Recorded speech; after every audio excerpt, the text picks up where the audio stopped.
Hello and welcome to my channel once more.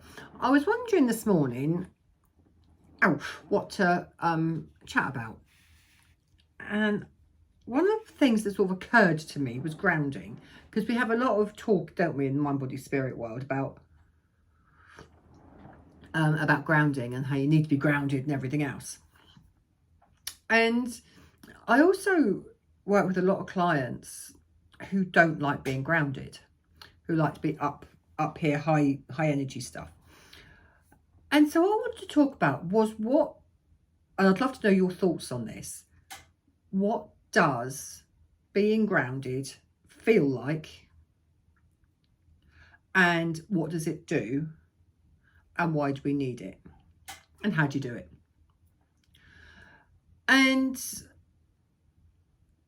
what I was thinking about this morning is quite often when we're ungrounded, is that we've disconnected from ourself.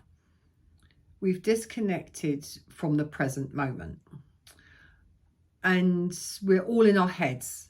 So you know that thing where your thoughts are bumping into each other and your mind's going at 100 miles an hour and you're always thinking ahead and the next task, the next thing, the next job, the next whatever. That to me is being ungrounded. Because you can still do high energy work and have that high energy vibration, frequency, whatever you want to call it. But you can still be grounded with that.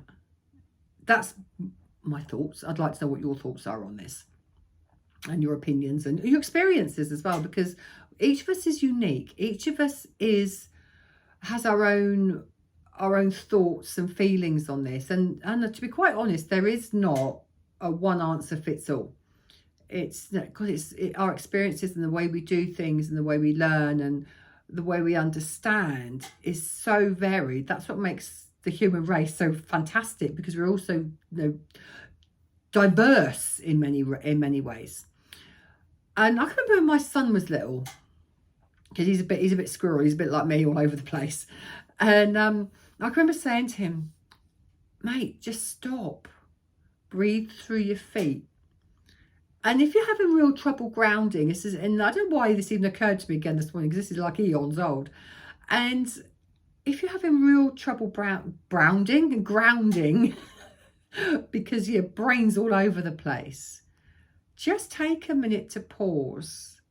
And if you can't focus on the breath, your head's too fizzing with all kinds of things, just imagine with each breath, each out breath, you're actually breathing out through the soles of your feet. So you're releasing. So you could imagine that you're releasing your tension and your angst through your feet. Now, it's a good idea to ask the dragons to be on hand to actually hoover this up, blast this out, set fire to it, whatever, because you don't want to be releasing all your angst and upset and whatever's going on for you into the earth, because there's enough of that going on without us adding to it.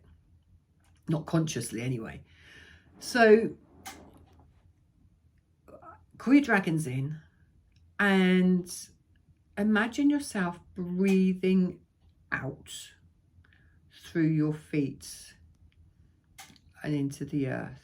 And it's a really good way of focusing on your feet, focusing on the earth, focusing on the ground, and then coming back to yourself. Because when we're in our heads and everything's happening around us really quickly, or our heads are in multi-million mile an hour speed, we actually disconnect from ourselves and we're sort of on autopilot because we're not being present. Of course, when we're not present, we're not grounded. So if you can slow your thoughts and slow your mind down, it automatically helps you come back into the present moment. And it actually helps you ground. And that's just sort of really one of my thoughts on grounding. So it doesn't matter if you're away with the fairies, particularly. Grounding is good, but often our ungrounded state comes from tumbling thoughts. I'd love to know what you think and your ideas on any of this. Yeah, let's get a conversation going here on YouTube.